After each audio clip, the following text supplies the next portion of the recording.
All right. Good morning, everybody. Welcome to our summer edition of MEA 383. It's a condensed class, meaning that we're somehow going to get, 150 years or so worth of, music business history into 5 weeks. So we're going to have a few strategies to deal with that, and we'll talk about that in this first video. I want to start out by saying welcome to the class. It's a fun class. I want to share with you a little bit about my philosophy in terms of how to approach the class. And so in this video, we're going to look at, the general sort of concept of how I approach the class, and what some of my objectives are, and how the class is structured from a very general point of view, and then take an overview of the syllabus. And then I want to upload another video or two that talks about, how to make videos, what our relationship with technology is going to be, because this is an online class. That needs to be very clearly stated and understood. And so I'll give you all a chance to kind of practice with that this first week. And then I also will cover how you accumulate points. So what the assignments are, how they're submitted, and what the recommended weekly schedule is for you all, how much work per day will be required, since once again,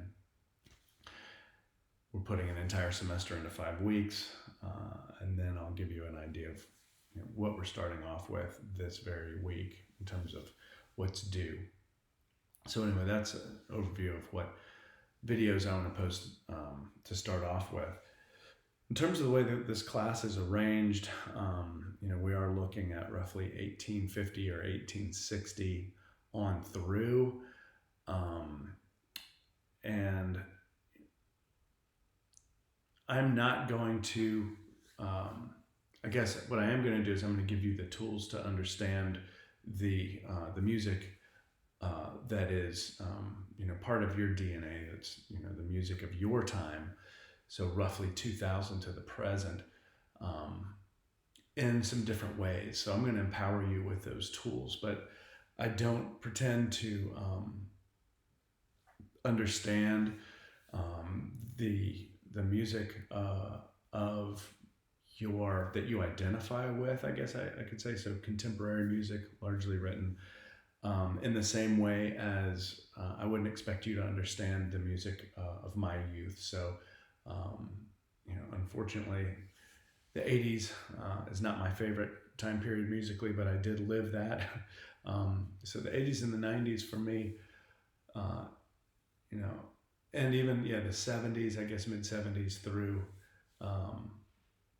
the early 90s would be, that's the music that, those are the time periods that I identify with. So that music I understand in a different way than music from, say, the 60s or the 50s or even from today.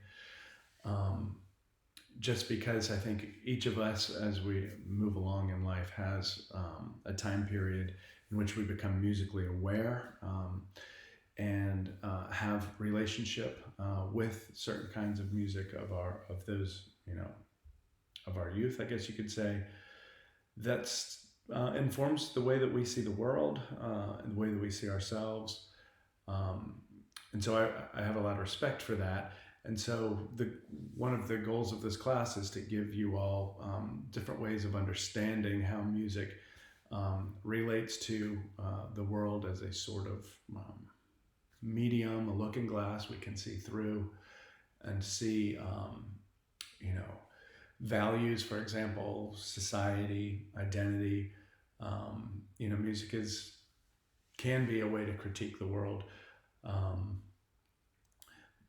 but I also, I'm interested in giving you a conversational fluency, I guess you could say, as opposed to a bunch of memorization of dates like other history classes might do. That's not to say that I guess what I'm trying to say there is that there's a difference between memorization and awareness. So I want to cultivate an awareness that you can speak to.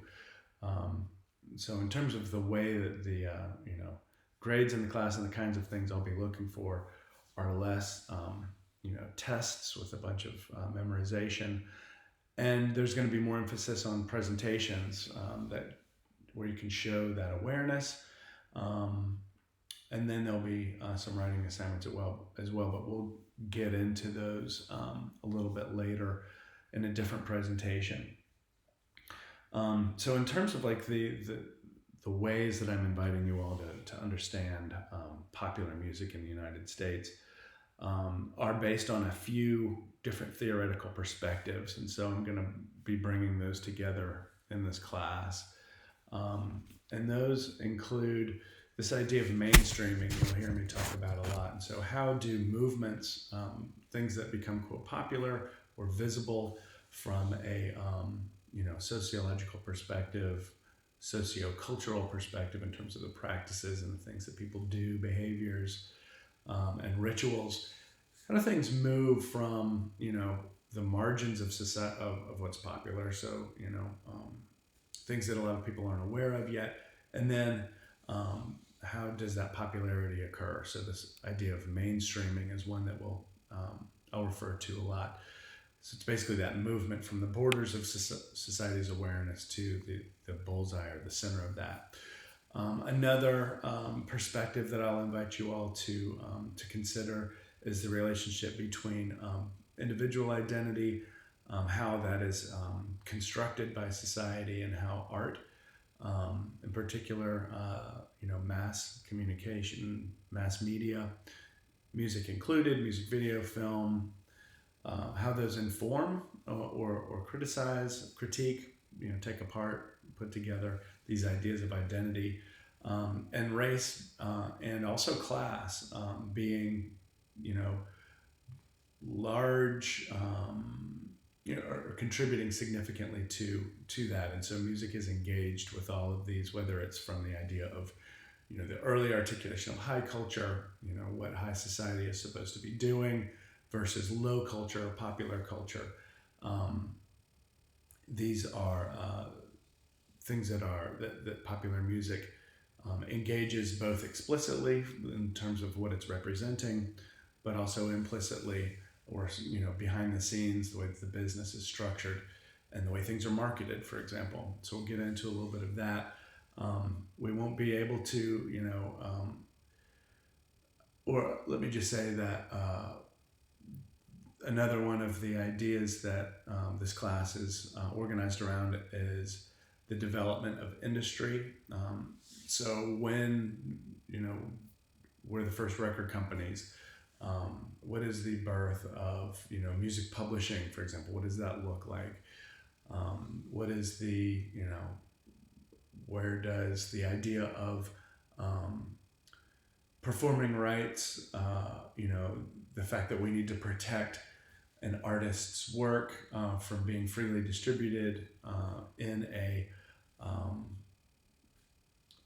setting where music is used like a restaurant, for example. Do artists have rights to benefit from the fact that a restaurant may add another dollar onto the cost of a drink because they have entertainment there, musical entertainment?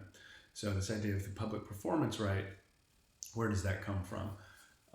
And then, so these are some kind of concepts, right? Academic concepts. But then I also want to make sure that we stay very grounded. And so staying engaged with technology, how technology changes practice of the industry, I think is very important. And so a lot of times we can look at specific kinds of innovation, whether it's a different kind of, just looking at the way that the development of the electric guitar, for example, or the electric amplifier, the instrument amplifier, how did that change the way music was consumed and distributed, for example? So looking at gear, very crucial, I would say, or useful perhaps as a window to looking at the way things are changing from a sort of more broad historical perspective. And so that's the way that, those are some of the issues, I guess, that we'll be looking at. And when we look at the Canvas page, I'll show you that I've got a concise, like 2 or 3 page statement that I wrote. That's a theoretical position statement. And so it kind of boils some of these issues down into a condensed, like I said, it's three or so pages. And that will be useful to orient yourself in terms of the way that these broader perspectives that I'm bringing into the class to help perhaps widen your point of view in terms of the way that you relate to music. And so I'm not interested in, I guess let me say when I offer this class in a full semester format, we've got more time to look at these early stages with which students tend to be less familiar, rightly so. It tends to be a little bit drier. Students are eager to get to at least the 60s and to the present, where, quote, music becomes a little bit more relevant, interesting, relatable. And so the way that I've got this class structured is that,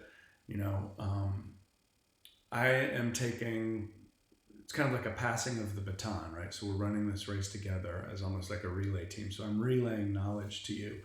And so the work on the front end is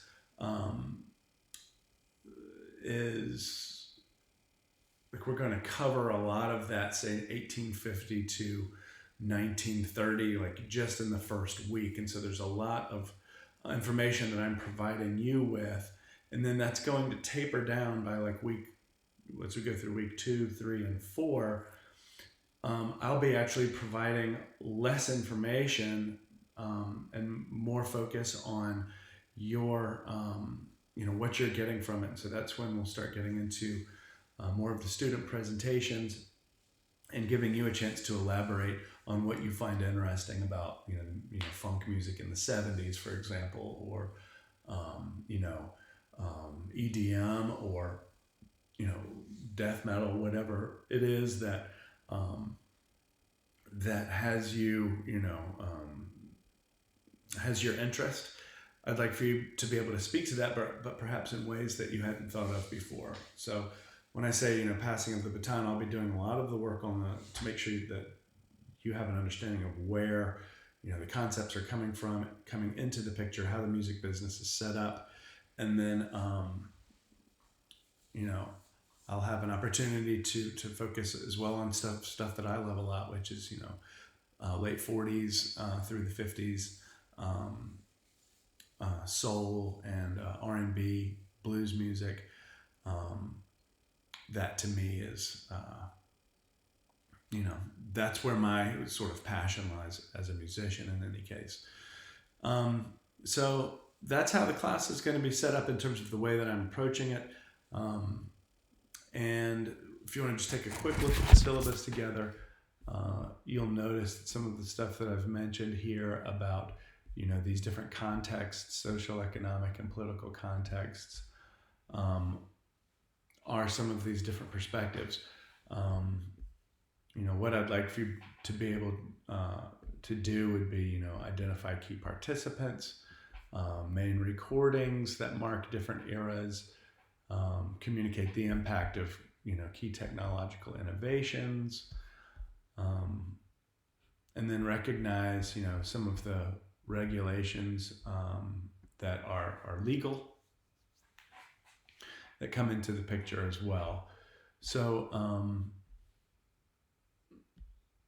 we will have weekly quizzes. There won't be any tests. So we'll get into that more. My light just fell down. That's pretty hilarious. All right, stay with me. Okay, it's an online class, as you are aware. And so you need to regularly consult the syllabus. So that's why I want to start here, so that you can stay on track and know what's going on. You'll have 3 presentations. The first one will be due this week, and that will simply be, a short introduction of, my name is, maybe share some hobbies. We'll look at, what your major is, what your goals are in the industry, why you're taking the class, what you hope to get out of it. Maybe a couple of stories about, interesting interactions with the music business that you may have. There are more, directions on that on Canvas. And then the second one will be based on your preference in terms of choosing a decade or a particular musical movement and getting into that. And then the final one will be, the final project will be a little bit deeper dive in terms of, looking at one specific aspect of perhaps the area that you investigated on the first presentation, but looking more closely at one key contributor. So that's defined here. You will need the Star and Waterman text here, and so I've got that pulled up. It really doesn't matter if you've got the brand new edition, which is here, or the previous edition, which is here. This is 2013. The good thing about studying history is that you don't, these editions are 4 years apart, 2013 to 2017. What happened between 1850 and 2010, of course, has not changed. And so they're largely similar. And so you'll see that when I talk about the text in the syllabus, the only thing that's going to change between those two texts is the chapter numbers, really, and then the very last few chapters or last chapter.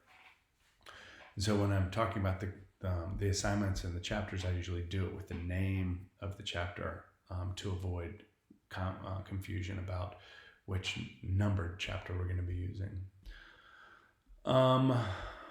Okay, so yeah, we'll get into grading a little bit more. It is a points total class and not an assignment average class, which means that you'll be gaining points as you go along, as opposed to taking the average of everything that you turn in.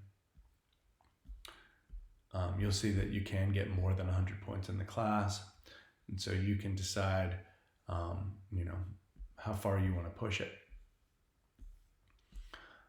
And so the calendar is going to be the most important thing. So you can see week 1 here, which is this week.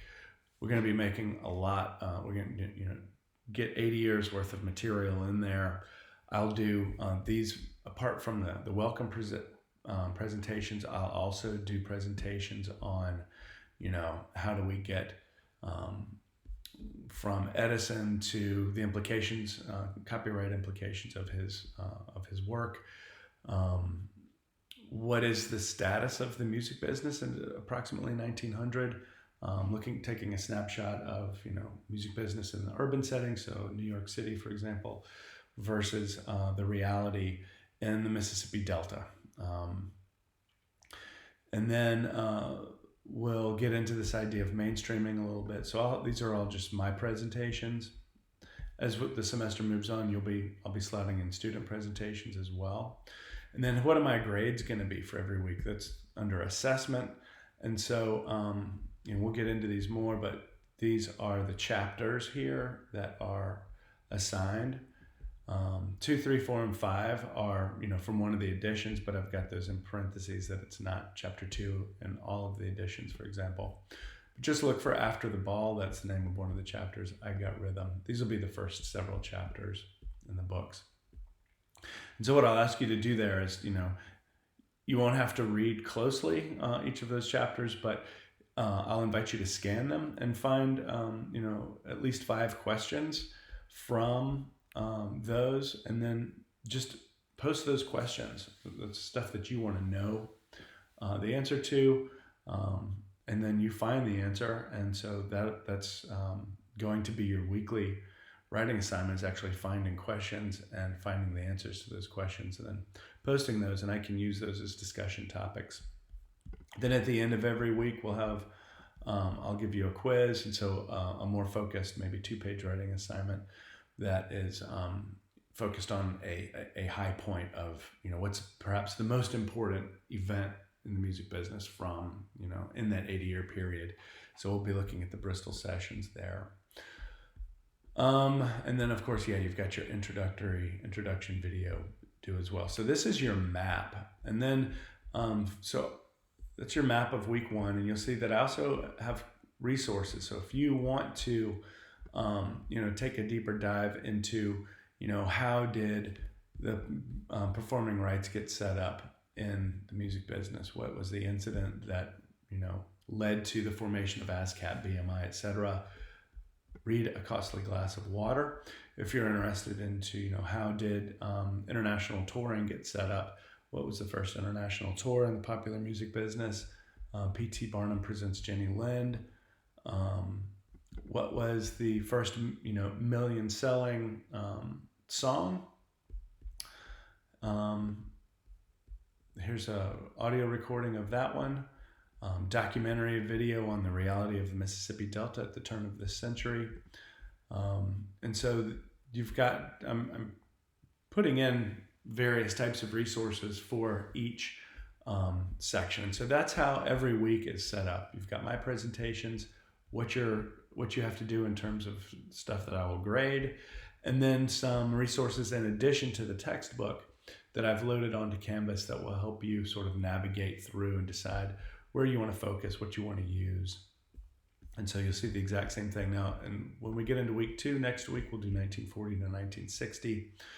And that will allow, us to then move into the student presentations. We'll start up next week. And so if any of you have put down 40s and or 50s as your as a period of interest, you may have the opportunity to present at that time. And you can see, your questions will be on these chapters here, those 3 chapters. You scan those, find stuff you're interested in, etc. And so that's how the syllabus is basically set up. You see at the end, it's always Canvas resources will be documentary videos, audio recordings, and things that help, exemplify the stuff that I'll be talking about. And it's good to spend a little time with this stuff so you get an ear for, what do the recordings of, the 30s, how do they sound different from those of the 50s to the 70s, 80s, etc. Every decade has its own sound, not just in the songs that were famous and the artists, the sounds of their voices and things, even choice of instrument, but in the way that, the technology, the use of the microphone, for example, or you can hear electricity versus the mechanical recordings. Big difference, right? So you should be able to pick that out. You will note, and I put this at the bottom of the syllabus, is that because we're moving as fast and we're trying to get, a semester into 5 weeks, you'll need to spend about 8 hours a week doing this, which would be an hour to 2 hours a day, depending on how many days you want to give to this. So there's going to be plenty to do, especially on the front end. That's going to be, I think, the hardest lift for you guys.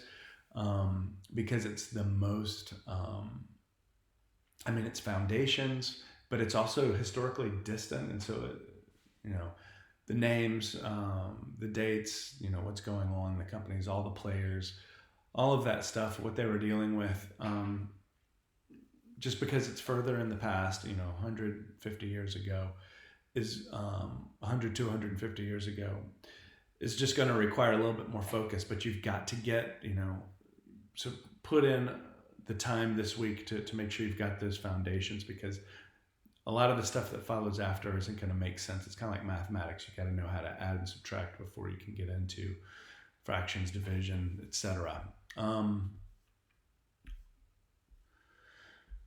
Okay, so in the next video, we'll go over, your weekly instructions. How should you spend, on the weekends, Mondays, Tuesdays, Wednesdays. This is a recommended rotation of how to use that, 90 minutes a day in order to stay abreast and to stay on track.